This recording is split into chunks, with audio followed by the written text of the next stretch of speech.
مصدقين بإيمانهم الحق واعترافهم القوي، وتلبسوا أجسادهم مجدا ونفوسهم ضياء أهلا لمراحم نعمتك الفياضة، فنجدك كما وجدوا وندخل مساكن النور، حيث ننظر المجد والشكر إليك وإلى ابنك الوحيد وروحك القدوس لنا وإلى الأبد. آمين. للبيعة ولبنيها. المجد لله في العلا وعلى الأرض السلام، والرجاء الصالح لبني البشر. المجد لله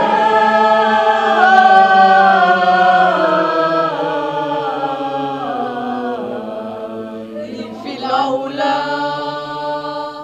وعلى الأرض السلام، والرجاء الصالح لبني البشر. لنرفع عنا التسبيح والمجد والإكرام إلى الله الآب الذي اختار الأبرار والصديقين ليبشروا ببره وصدقه. Frères, prenons une comparaison. Le corps ne fait qu'un. Il a pourtant plusieurs membres. Et tous les membres, malgré leur nombre, ne forment qu'un seul corps. Il en est ainsi pour le Christ. C'est dans un unique esprit, en effet, que nous tous, juifs ou païens, esclaves ou hommes libres, nous avons été baptisés pour former un seul corps. Tous, nous avons été désaltérés par un unique esprit. Le corps humain se compose non pas d'un seul, mais de plusieurs membres. Le pied aurait beau dire « je ne suis pas la main », donc je ne fais pas partie du corps. Il fait cependant partie du corps. L'oreille aurait beau dire « je ne suis pas l'œil », donc je ne fais pas partie du corps. Elle fait cependant partie du corps.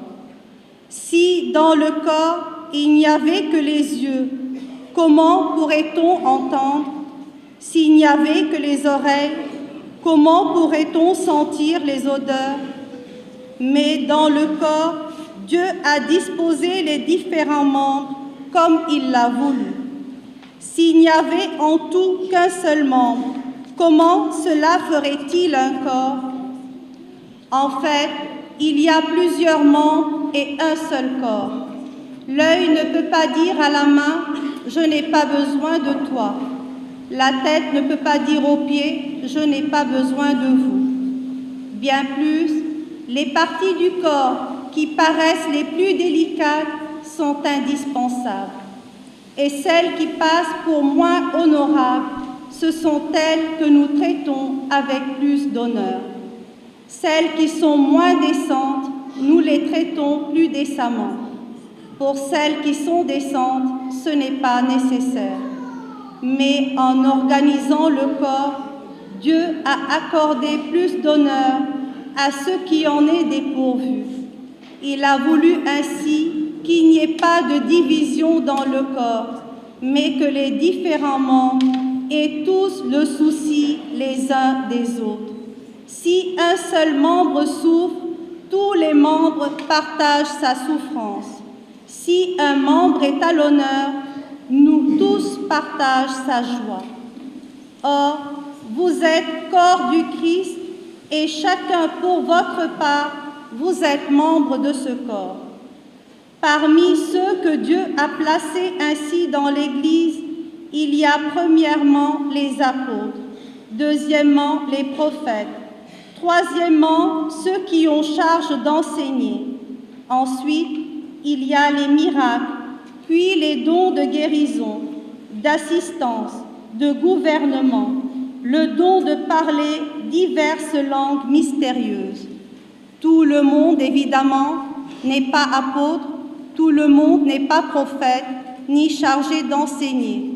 Tout le monde n'a pas à faire des miracles, à guérir, à dire des paroles mystérieuses ou à les interpréter. Parole du Seigneur Tout-Puissant.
السلام لجميعكم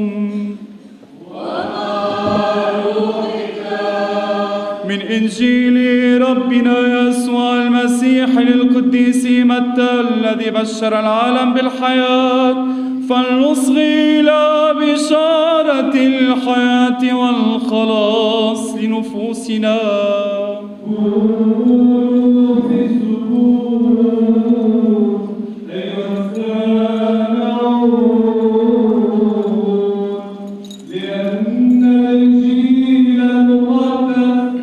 L'Évangile selon saint Matthieu. Alors il en sera du royaume des cieux comme de 10 vierges qui s'en allèrent munies de leurs lampes à la rencontre de l'époux.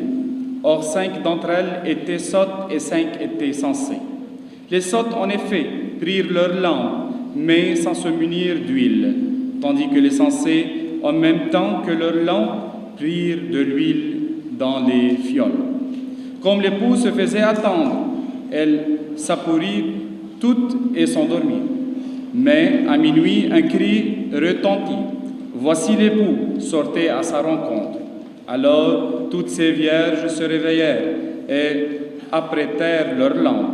Et les sottes de dire aux censés, donnez-nous de votre huile, car nos lampes s'éteignent. Mais celles-ci leur répondirent, il n'y en aura sans doute pas assez pour nous et pour vous. Allez plutôt chez les marchands et achetez-en pour vous. Elles étaient parties en acheter. Quand arriva l'époux, celles qui étaient prêtes entrèrent avec lui dans la salle des noces, et la porte se referma. Finalement, les autres vierges arrivèrent aussi et dirent, « Seigneur, Seigneur, ouvre-nous !» Mais il répondit, « En vérité, je vous le dis, je ne vous connais pas. Veillez donc, car vous ne savez ni le jour ni l'heure. » Acclamons la parole de Dieu.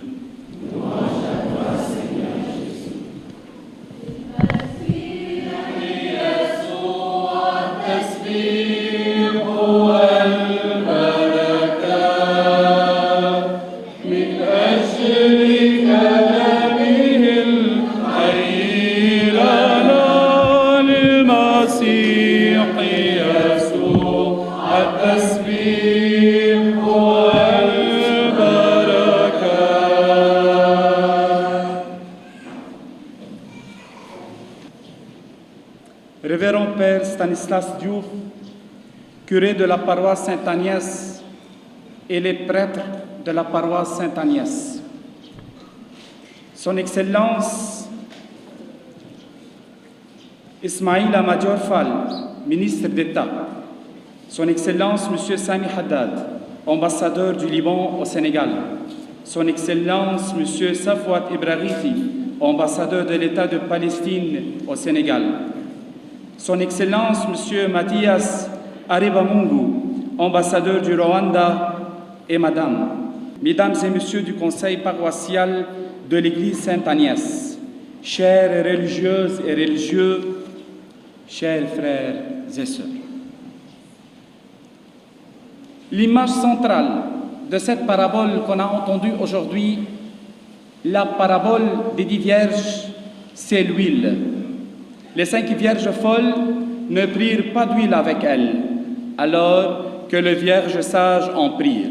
L'huile est le symbole de l'Esprit Saint. Pendant que les 10 vierges s'endorment, elles s'endorment toutes avec leur lampe allumée.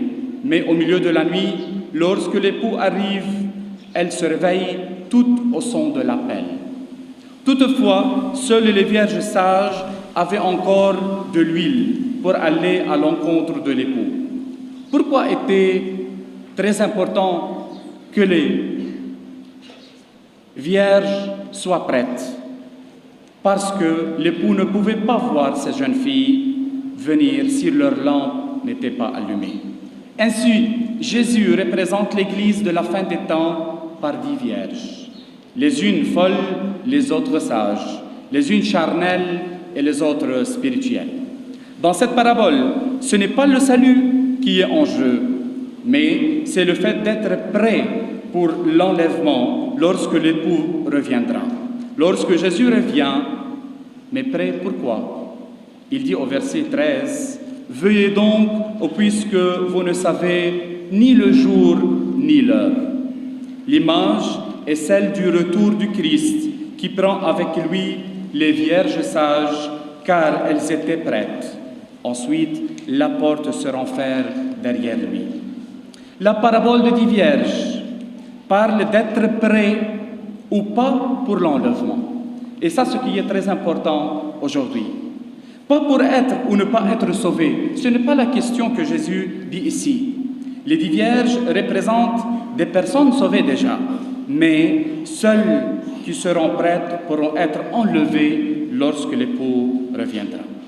Cette parabole contient des leçons extrêmement importantes, pertinentes, spéciales, destinées à ceux qui vivent à la fin des temps.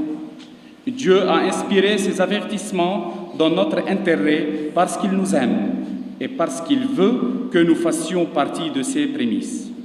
Dans son royaume à venir, nous devons tenir compte des avertissements et apprendre des leçons de cette parabole importante pour ne pas perdre notre récompense. Frères et sœurs, nous sommes envoyés pour porter ce témoignage parmi les incertitudes et les angoisses de nos contemporains. Par l'Esprit Saint que nous avons reçu et qui confirme notre foi, nous croyons que Jésus est vivant aujourd'hui. Nous croyons que chaque fois que nous nous réunissons en son nom, il est au milieu de nous, comme le cas d'aujourd'hui. Nous croyons qu'il parle au nom de son Père et que sa parole est une lumière pour conduire son existence. Nous croyons que son Église nous ouvre la communion avec lui par les sacrements. Nous croyons encore que les événements de notre histoire, de nos histoires particulières et de l'histoire des peuples sont le terreau où il manifeste sa présence, où il nous appelle à le rencontrer. Nous croyons encore, mes sœurs et frères, que nous pouvons apporter le témoignage de sa présence en ce monde par notre manière de vivre notre existence humaine comme les 5 vierges sages. Aujourd'hui, nous sommes réunis ici, dans ce lieu sacré, dans l'église Sainte-Agnès de Rufisque. La fête, c'est la fête patronale de Sainte-Agnès, autour de la table d'Eucharistie, pour confirmer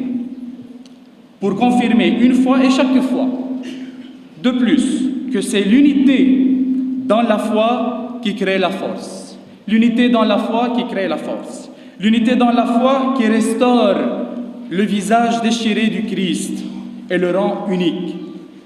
Et c'est lui qui a dit « Soyez un comme moi et le Père nous sommes ».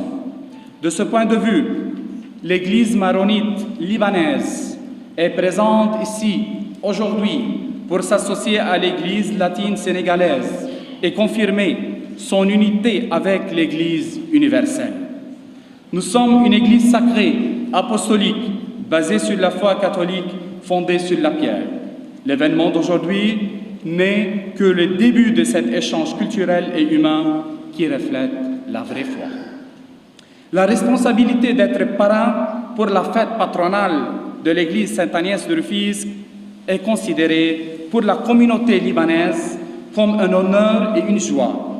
C'est aussi une responsabilité très importante aux yeux de l'Église universelle et un lien très fort et indispensable entre l'Église orientale et l'Église occidentale.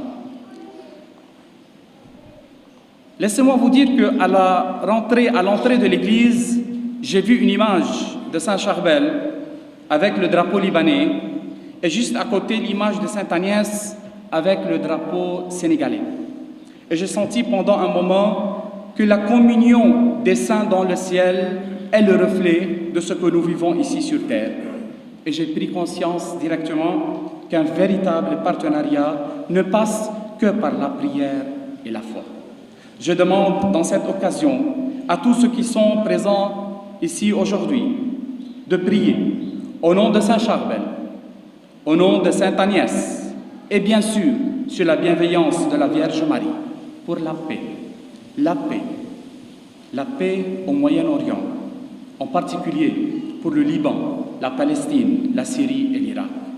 Car vivre dans la dignité et la liberté est un droit humain indispensable et sacré. Chers croyants, je m'adresse à la communauté de Rufisque.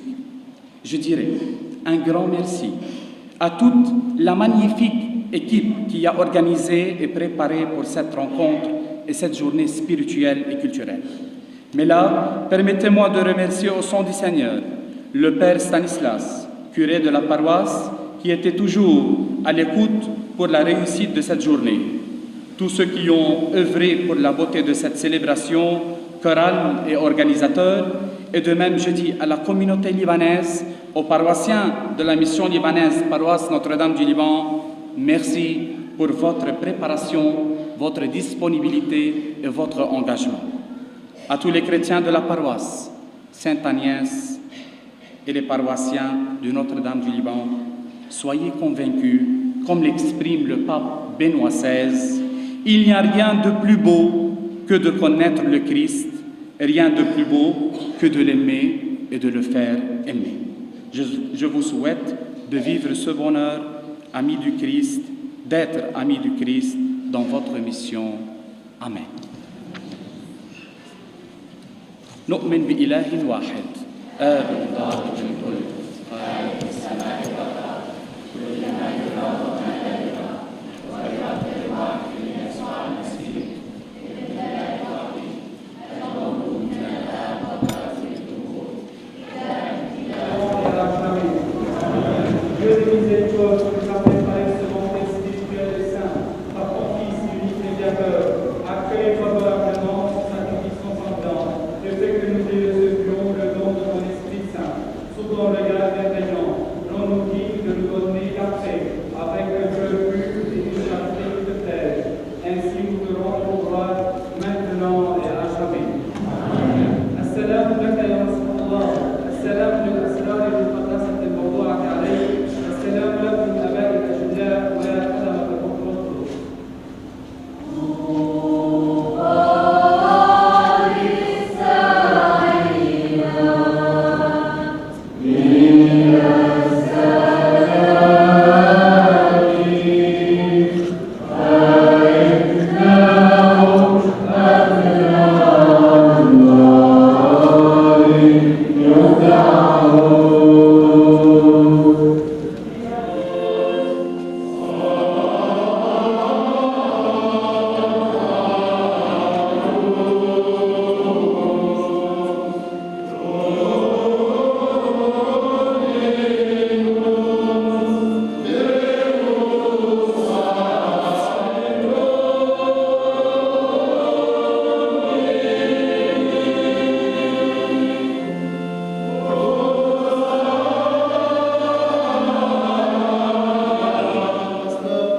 Le pape François et évêque de Rome, notre patriarche Don Josh Sharon Sadrai, notre évêque, nos évêques, Monseigneur Simon et Monseigneur Benjamin, et tous les évêques qui sont dans la république de la foi, qu'ils vivent d'une manière exemplaire et veillent sur ton peuple dans la pureté et la sainteté, et qu'ils te présentent une assemblée de croyants qui glorifie ton nom, Seigneur, et exauce-nous.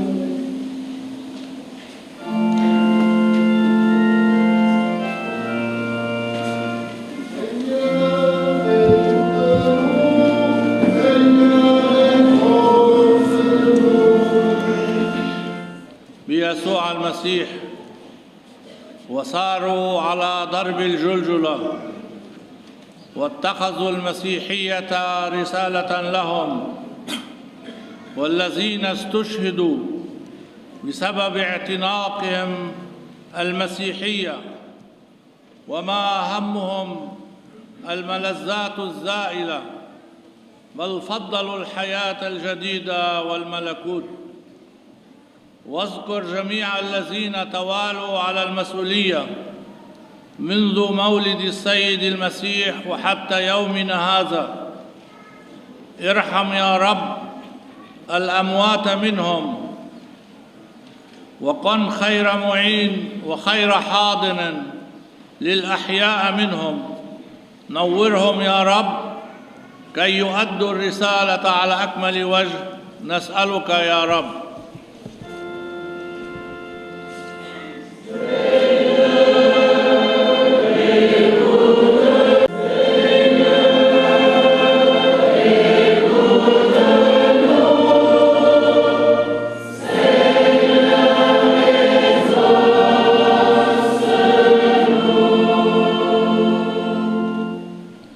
ngir sàmmkatu jàngu bi pape bi François, monseigneur yi, labbe yi, jaakar yi ak ñépp ñi leen di jàppale ci seeni yen.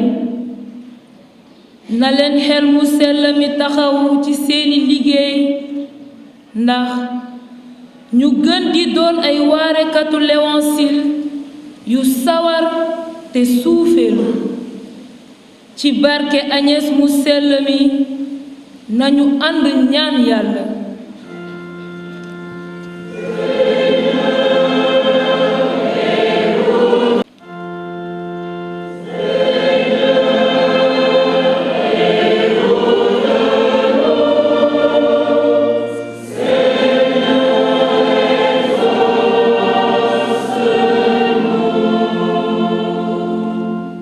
Pour les chrétiens de notre paroisse, qu'ils demeurent unis dans l'amour du Christ, qu'ils soient ouverts à l'étranger pour construire une famille de Dieu qui a un seul cœur et une seule âme pour la gloire de Dieu. Ensemble, par Sainte Agnès, prions le Seigneur.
Yes.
Oh,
j'aime bien un peu expliquer qu'est-ce qui se passe ici. C'est un tableau fait main. C'est moi-même qui ai décidé ça.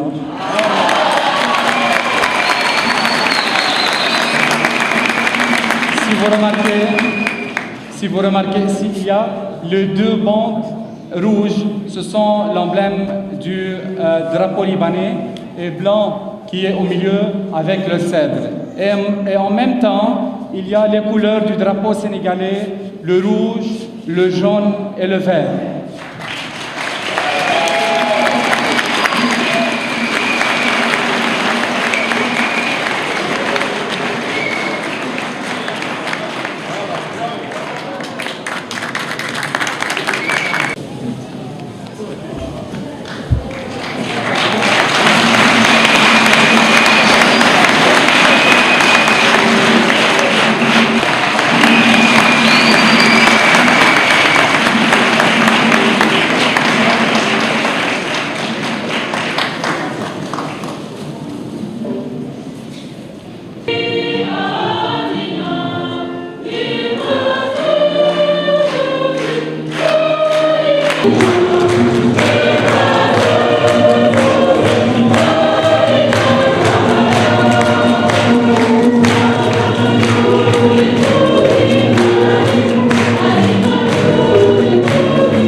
Voilà,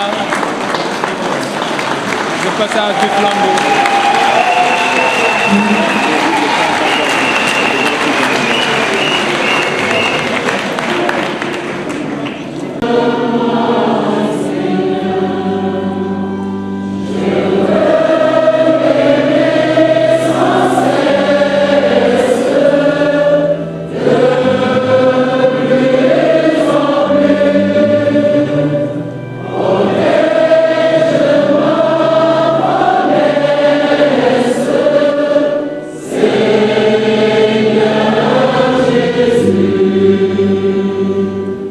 Merci.